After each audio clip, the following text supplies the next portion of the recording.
Porque todos los puntos de vista cuentan. Realidades en compañía. 3 de la tarde, 45 minutos, regresamos en compañía y seguimos hablando, de lo que está hablando todo el país precisamente, de los resultados de las elecciones del día de ayer, de las consecuencias, de las posibles sanciones que puedan tomar países como por ejemplo Estados Unidos, de quienes además hemos recibido noticias de la reciente rueda de prensa que estaba dando en este momento el presidente Trump. Información de último minuto, y es que el Departamento del Tesoro de los Estados Unidos ha impuesto sanciones personales al presidente de Venezuela, Nicolás Maduro. Ordena pues congelar cualquier tipo de activo o de bien que tenga en los Estados Unidos y prohíbe realizar transacciones a sus connacionales con esta persona. Son sanciones personales, algo muy inusual que se produzca en este caso contra un presidente de otro país. Es claro, algo muy extraño. Además que aquí intervienen muchísimos intereses que después estoy segura que vamos a poder analizar con profundidad, pero a esta hora nos toca hablar de otro tema, y es que el día de ayer. Sí, todo el escenario que se ha pues desarrollado después de la votación del día de ayer, cómo nos deja esto en términos de la estrategia política hacia lo interno, tanto de la oposición como del gobierno, y precisamente de esto vamos a conversar con Osvaldo Ramírez, quien es consultor en estrategia y riesgo político. Buenas tardes, Osvaldo, ¿cómo estás? Buenas tardes, Vladimir. Buenas tardes, Susana, y feliz tarde a quien nos escucha. Bueno, el día de ayer, Osvaldo, obviamente para muchos era como un panorama anunciado lo que sucedió con respecto a las elecciones, la cantidad de personas que votaron, los resultados, en fin. Pero el punto es que a partir de ahora, pues se esperan acciones por parte y parte. Ya la oposición sigue anunciando, por ejemplo, trancazos, es decir, manifestaciones en contra de lo que está sucediendo a nivel político en Venezuela. El gobierno también, pues dice que ya el día jueves, si no me equivoco, pues van a tomar el Parlamento.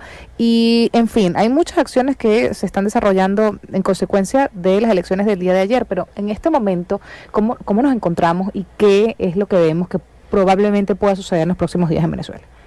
Bueno, lo primero claramente tiene que ver con las consecuencias internacionales de este acto írrito del día de ayer. Acto írrito puesto que al final nació como un evento en el cual no fueron consultados los venezolanos si querían o no ir al evento.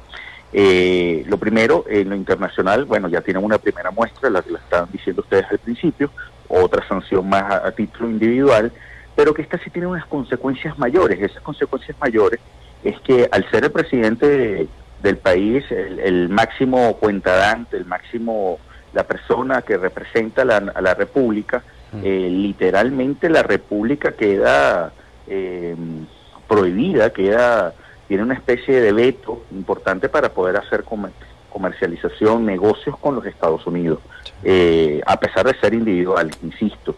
Esto tiene una consecuencia jurídica importante, puesto, como ustedes comentaban, no se ha visto sino en un par de presidentes en ejercicio y ya hace algún tiempo. Lo segundo tiene que ver con la probabilidad bastante alta de que también haya sanciones económicas hacia PDVSA, probablemente la prohibición a empresas norteamericanas de venderle crudo, liviano, PDVSA o derivados que permiten hacer gasolina en el país. Eso generaría una crisis bastante importante de combustible en el país. Y luego entran las condiciones o estas, de cierta forma, consecuencias sociales. ¿Por qué esas consecuencias sociales? Porque lamentablemente la conflictividad va a escalar y va a seguir. Las condiciones estructurales, las políticas públicas que el gobierno ha tenido durante varios años y que generaron esta crisis no se han resuelto y no las va a poder resolver en el corto plazo, lo que prácticamente pone en preaviso de que este conflicto puede escalar.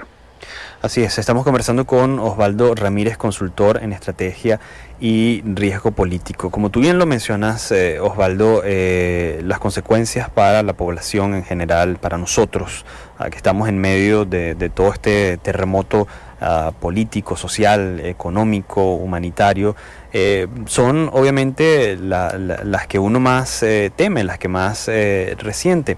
Pero ¿cómo, de cierta manera, hacer un pronóstico de lo que pueda suceder cuando por una parte tienes a un gobierno que en la evidencia pues no tiene mayor apoyo, pero que declara que ha obtenido más de 8 millones de votos, un gobierno que se empeña en negar la realidad de la escasez de medicinas, de comida, y por otra parte, en el otro polo está la oposición política a este régimen, que de cierta forma pues ve a sus dirigentes encarcelados, golpeados?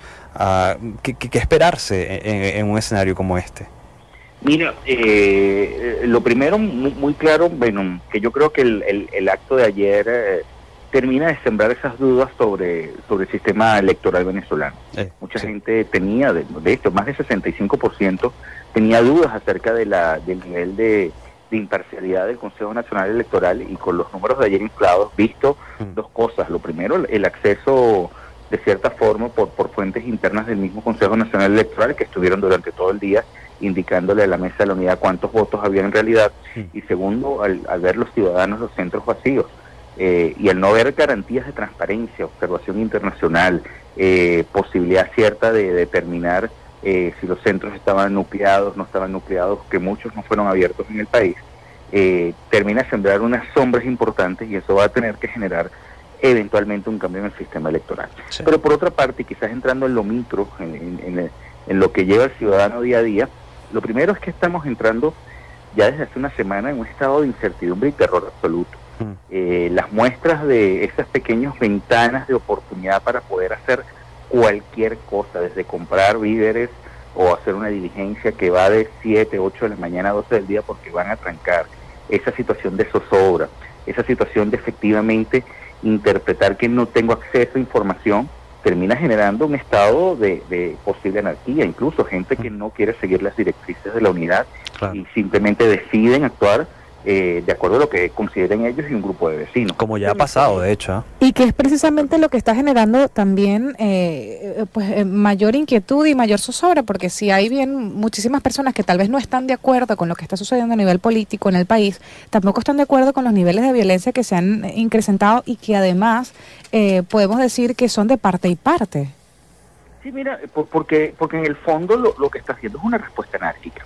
Uno de los estudios más complejos que hemos hecho en estos últimos 120 días son las condiciones psicológicas para que no existan en el fondo ratón moral, permítame usar la palabra común, en atentar contra el otro. Las posibilidades de una insurgencia como una respuesta al no alcanzar objetivos políticos por la vía de la mesa de la unidad, por la vía del diálogo, por la vía de la negociación o por la vía de la presión de calle, lleva a alguna gente a tratar de interpretar que son ellos y sus acciones individuales las que tienen que prácticamente tomar escena, y muestra de ello han sido las dos explosiones que se han visto en Altamira en las semanas pasadas. Justo eso iba a comentar, es que es gravísimo cómo entonces al haber ausencia, vamos a decir así, de autoridad real, porque la autoridad no se tiene simplemente por tener un uniforme, sino además por seguirnos patrones, por vamos a decir meritocracia, al haber ausencia de esa autoridad moral y haber un exceso de uso de la fuerza, un violento uso de la fuerza, la gente al final termina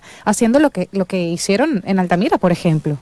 Decide enfrentarse al oprimido por cualquier vía que pueda. Sí. Tarde o temprano la gente comienza a tenerle de cierta forma rechazo automático a quien representa al opresor. Y esto se ha visto un poco en el tratamiento hacia personas uniformadas, sean militares o policías.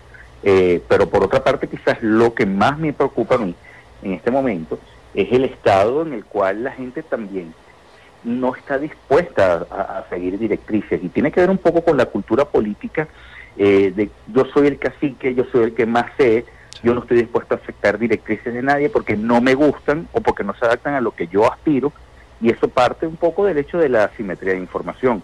La mayoría de los ciudadanos no tienen una cantidad importante de información que sí pueden tener algunos actores políticos, y lamentablemente con la ausencia de esa información adoptando unas vías que no son las correctas.